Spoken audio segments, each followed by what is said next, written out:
All right. Welcome to the MasterMind Library. For all of y'all who've been following along, we've been reading from Psycho Cybernetics by Maxwell Maltz. And so today's episode 3, and we're going to go ahead and dive into chapter 2, which is discovering the success mechanism within you. And I will be reading in the comments. We have, in the description, we have the MasterMind Library link. So if you'd like to go and check out any of the materials in there, we've got Psycho Cybernetics in there. We've got a lot of other great books from a lot of great authors in there that span multiple different centuries and multiple different schools of thought. So if you are on the path of discovery of absolute truth, the MasterMind Library is one of the locations that you would want to frequent. All right. So let's go ahead and dive into chapter 2, discovering the success mechanism within you. All right, let's go ahead to move to the page. That's chapter 1. All right, chapter 2, discovering the success mechanism within you. It may seem strange, but it is nevertheless true that up until 10 years ago, scientists had no idea of just how the human brain and nervous system worked properly or to achieve a goal. They knew what happened from having made long and meticulous observations, but no single theory of underlying principles tied all these phenomena together into a concept that made sense. R.W. Gerard, writing in Scientific Monthly in June 1946 on the brain and imagination, stated that it was sad but true that most of our understanding of the mind would remain as valid and useful if, for all we knew, the cranium were stuffed with cotton wadding. However, when man himself set out to build an electronic brain and to construct goal-striving mechanisms of his own, he had to discover and utilize certain basic principles. Having discovered them, these scientists began to ask themselves, could this be the way that the human brain works also? Could it be that in making man, our creator provided us with a servo mechanism more marvelous and wonderful than any electronic brain or guidance system ever dreamed of by man, but operating according to the same basic principles? In the opinion of famous cybernetic scientists like Dr. Norbert Wiener, Dr. John von Neumann, and others, the answer was an unqualified yes. Your built-in guidance system. Every living thing has a built-in guidance system or goal-striving device put there by its creator to help it achieve its goals, which is, in broad terms, to live. In the simpler forms of life, the goal, to live, simply means physical survival for both the individual and the species. The built-in mechanism in animals is limited to finding food and shelter, avoiding or overcoming enemies and hazards, and procreation to ensure the survival of the species. In man, the goal to live means more than mere survival. For an animal to live simply means that certain physical needs must be met. Man has certain emotional and spiritual needs which animals do not have. Consequently, for man to live encompasses more than physical survival and procreation of the species. It requires certain emotional and spiritual satisfactions as well. Man's built-in success mechanism also is much broader in scope than an animal's. In addition to helping man avoid or overcome danger, and the sexual instinct, which helps keep the race alive, the success mechanism in man can help him get answers to problems, invent, write poetry, run a business, sell merchandise, explore new horizons in science, attain more peace of mind, develop a better personality, or achieve success in any other activity which is intimately tied into his living or makes for a fuller life. The success instinct. A squirrel does not have to be taught how to gather nuts, nor does it need to learn that it should store them for winter. A squirrel born in the spring has never experienced winter. Yet in the fall of the year, it can be observed busily storing nuts to be eaten during the winter months when there will be no food to be gathered. A bird does not need to take lessons in nest building, nor does it need to take courses in navigation.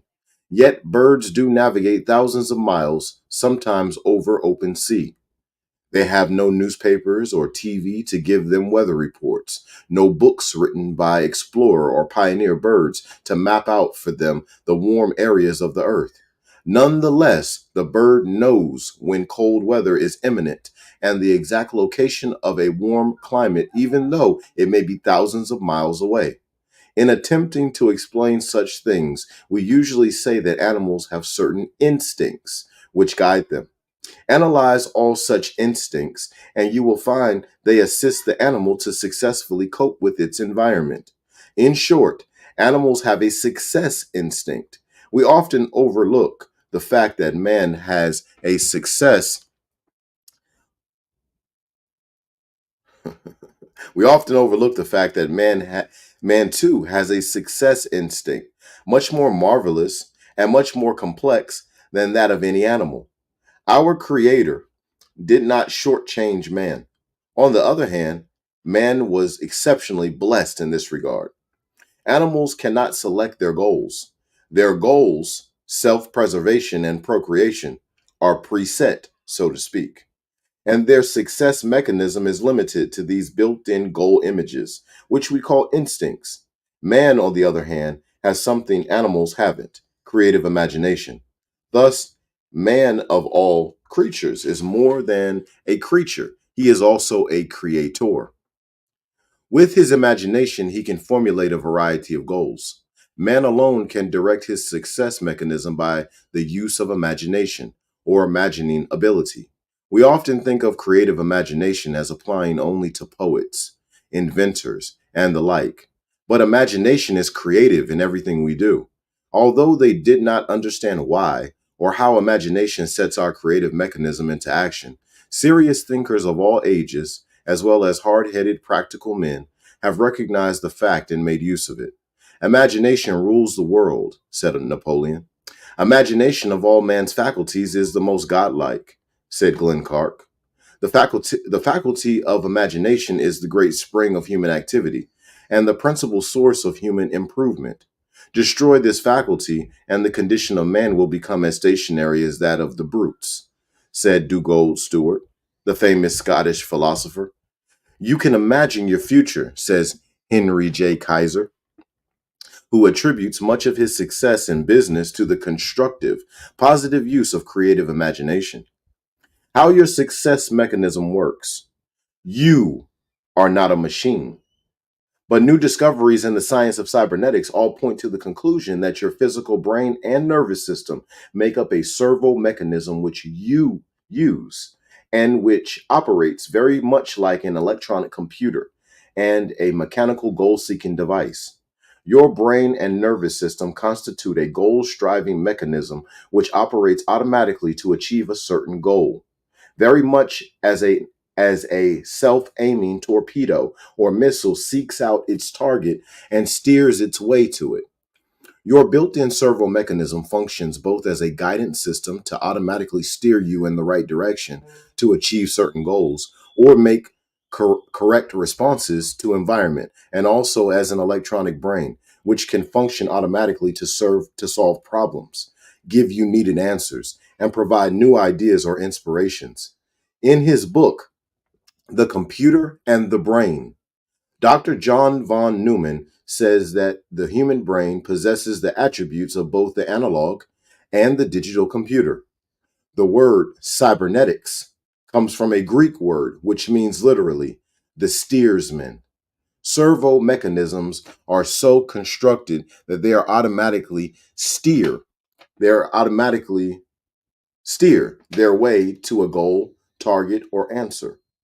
Psycho Cybernetics, a new concept of how your brain works.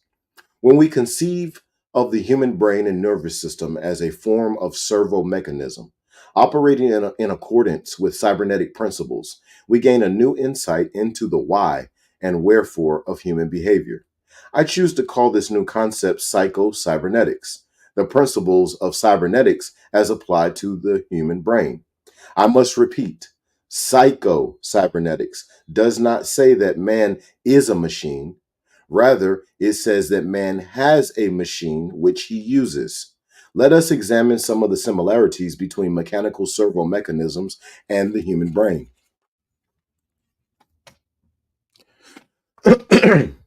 The two general types of servo mechanisms. Servo mechanisms are divided into two general types. One, where the target, goal, or answer is known, and the objective is to reach it or to accomplish it. And two, where the target or answer is not known, and the objective is to discover or locate it. The human brain and nervous system operates in both ways. An example of the first type is the self-guided torpedo or the interceptor missile. The target or goal is known, an enemy ship or plane. The objective is to reach it. Such machines must know the target they are shooting for. They must have some sort of propulsion system which propels them forward in the general direction of the target. They must be equipped with sense organs, radar, sonar, heat perceptors, etc., which bring in information from the target. These sense organs keep the machine informed when it is on the correct course, positive feedback, and when it commits an error and gets off course, negative feedback. The machine does not react or respond to positive feedback. It is doing the correct thing already and just keeps on doing what it is doing. There must be a corrective device, however, which will respond to negative feedback. When negative feedback informs the mechanism that it is off the beam, too far to the right, the corrective mechanism automatically causes the rudder to move so that it will steer the machine back to the left. If it overcorrects and heads too far to the left, this mistake is made known through negative feedback.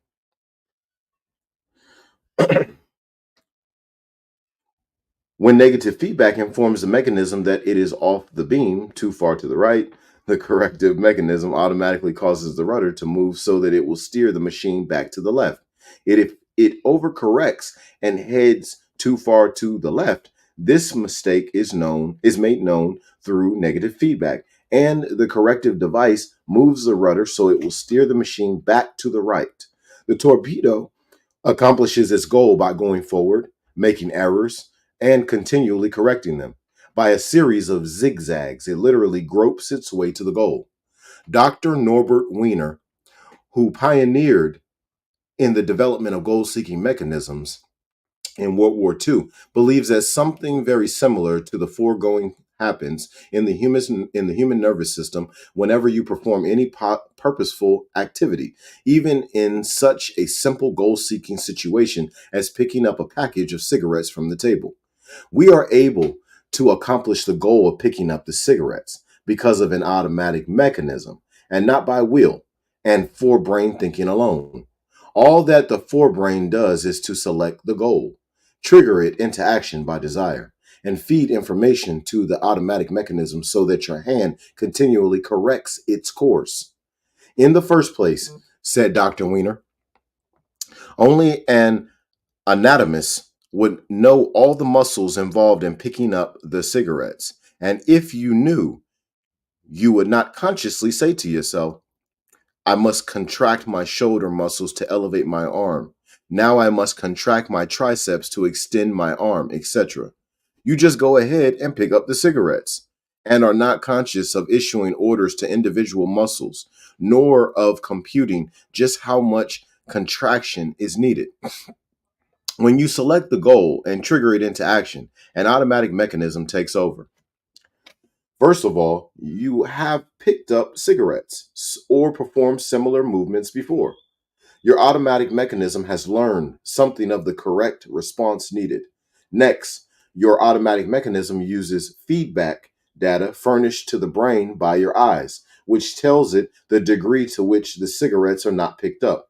This feedback data enables the automatic mechanism to continually correct the motion of your hand until it is steered to the cigarettes. In a baby, just learning to use its muscles, the correction of the hand in reaching for a rattle is very obvious. The baby has little stored information to draw upon. Its hand zigzags back and forth and gropes obviously as it reaches. It is characteristic of all learning that as learning takes place, correction becomes more and more refined. We see this in a person just learning to drive a car, who overcorrects and zigzags back and forth across the street. Once, however, a correct or successful response has been accomplished, it is remembered for future use. The automatic mechanism then duplicates this successful response on future trials. It has learned how to respond successfully. It remembers its successes, forgets its failures, and repeats the successful action without any further conscious thought or as a habit. How your brain finds answers to problems. Now, let us suppose the room is dark so that you cannot see the cigarettes, or hope. There is a package of cigarettes on the table, along with a variety of other objects. Instinctively, your hand will begin to grope back and forth, performing zigzag motions or scanning, rejecting one object after another until the cigarettes are found and recognized. This is an example of the second type of servo mechanism. Recalling a name temporarily forgotten is another example. A scanner in your brain scans back through your stored memories until the correct name is recognized. An electronic brain solves problems in much the same way. First of all, a great deal of data must be fed into the machine. This stored or recorded information is the machine's memory. A problem is posed to the machine. It scans back through its memory until it locates the only answer which is consistent with and meets all the conditions of the problem. Problem and answer together constitute a whole situation or structure. When part of the situation or structure, the problem, is given to the machine, it locates the only missing parts, or the right size brick, so to speak, to complete the structure. The more that is learned about the human brain, the more closely it resembles, insofar as function is concerned, a servo mechanism. For example, Dr. Wilder Penfield, director of the Montreal Neurological Institute, recently reported at a meeting of the National Academy of Sciences that he had discovered a recording mechanism in a small area of the brain, which apparently records everything that a person has ever experienced, observed, or learned. During a brain operation in which the patient was fully awake, Dr. Penfield happened to touch a small area of the cortex with a surgical instrument. At once, the patient exclaimed that she was reliving an incident from her childhood, which she had consciously forgotten. Further experiments along this line brought the same results. When certain areas of the cortex were touched, patients did not merely remember past experiences, they relived them, experiencing as very real all the sights, sounds, and sensations of the original experience. It was just as if past experiences had been recorded on a tape recorder and played back. Just how a mechanism as small as the human brain can store such a vast amount of information is still a mystery. British neurophysicist W. Gray Walter has said that at least 10 billion electronic cells would be needed to build a facsimile of man's brain. These cells would occupy about 1.5 million cubic feet, and several additional millions of cubic feet would be needed for the nerves or wiring. Power required to operate it would be 1 billion watts. A look at the automatic mechanism in action. We marvel at the awesomeness of interceptor missiles, which can compute in a flash the point of interception of another missile and be there at the correct instant to make contact. Yet, are we not witnessing something just as wonderful each time we see a center fielder catch a fly ball? In order to compute where the ball will fall or where the point of interception will be, he must take into account the speed of the ball, its curvature of fall, its direction, windage, initial velocity, and the rate of progression, decrease, in velocity. He must make these computations so fast that he will be able to take off at the crack of the bat. Next, he must compute just how fast he must run and in what direction in order to arrive at the point of interception at the same time the ball does. The center fielder doesn't even think about this. His built in goal striving mechanism computes it for him from data which he feeds it through his eyes and ears. The computer in his brain takes this information, compares it with stored data, memories of other successes and failures in catching fly balls. All necessary computations are made in a flash, or orders are issued to his legs, and orders are issued to his legs, and he just runs. Science can build the computer, but not the operator. Dr. Wiener has said that at no time in the foreseeable future will scientists be able to construct an electronic brain anywhere near comparable to the human brain. I think that our gadget conscious public has shown an unawareness of the special advantages and special disadvantages of electronic machinery as compared with the human brain, he says. The number of switching devices in the human brain vastly exceeds the number in any computing machine yet developed or even thought of for design in the near future. But even but oh, I gotta move to the next page. But even should such a machine be built, it would lack an operator. A computer does not have a forebrain, nor an eye. It cannot pose problems to itself. It has no imagination and cannot set goals for itself. It cannot determine which goals are worthwhile and which are not. It has no emotions. It cannot feel. It works only on new data fed to it by an operator. By feedback data, it secures from its own sense organs and from information previously stored. Is there an infinite storehouse of ideas, knowledge, and power? Many great thinkers of all ages have believed that man's stored information is not limited to his own memories of past experiences and learned facts.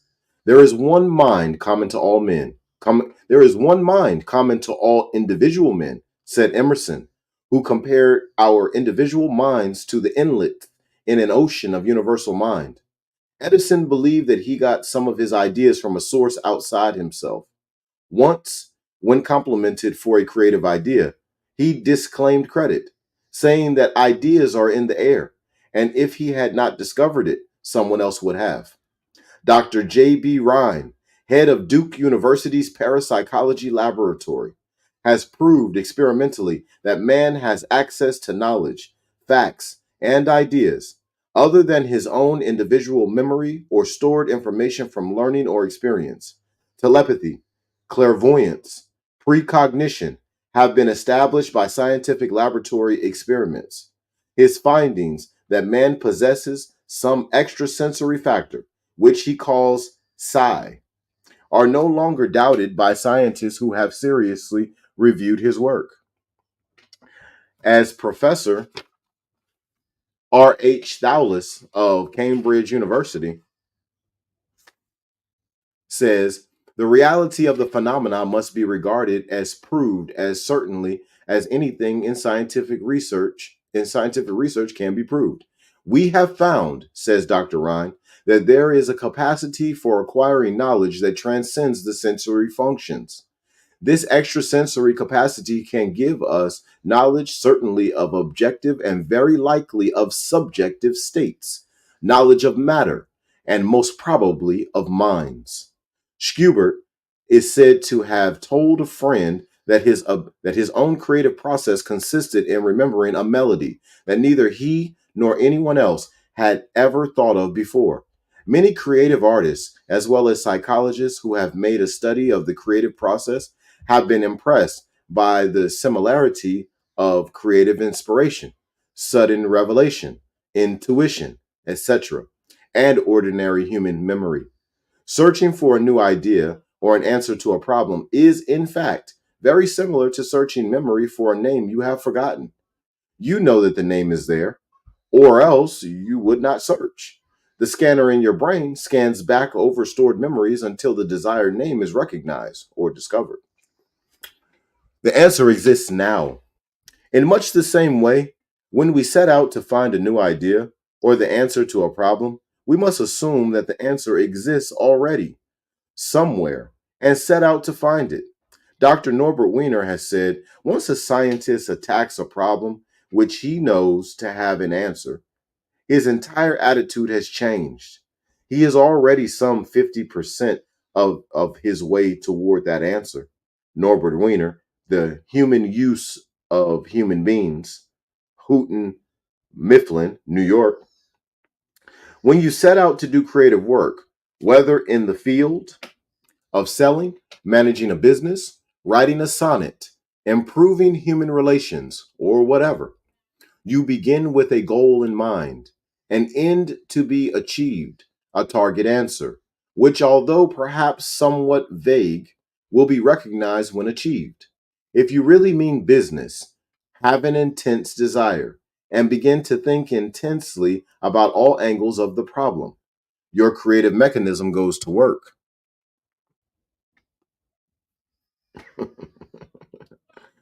And the scanner we spoke of earlier begins to scan back through stored information or grope its way to an answer. It selects an idea here, a fact there, a series of former experiences, and relates them or ties them together into a meaningful whole which will fill out the incompleted portion of your situation, complete your equation, or solve your problem. When this solution is served up to your consciousness, often at an unguarded moment when you are thinking of something else, or perhaps even as a dream while your consciousness is asleep, something clicks and you are at once and you at once recognize this as the answer you have been searching for. In this process, does your creative mechanism also have access to stored information in a universal mind? Numerous experiences of creative workers would seem to indicate that it does. How else, for example, explains the experience of Louis Agassiz, told by his wife? He had been striving to decipher the somewhat obscure impression of a fossil fish on the stone slab in which it was preserved. Weary and perplexed, he put his work aside at last and tried to dismiss it from his mind. Shortly after, he waked one night, persuaded that while asleep, he had seen his fish with all the missing features perfectly restored. He went early to the Jardin des Plantes, thinking that on looking anew at the impression, he would see something to put him on the track of his vision.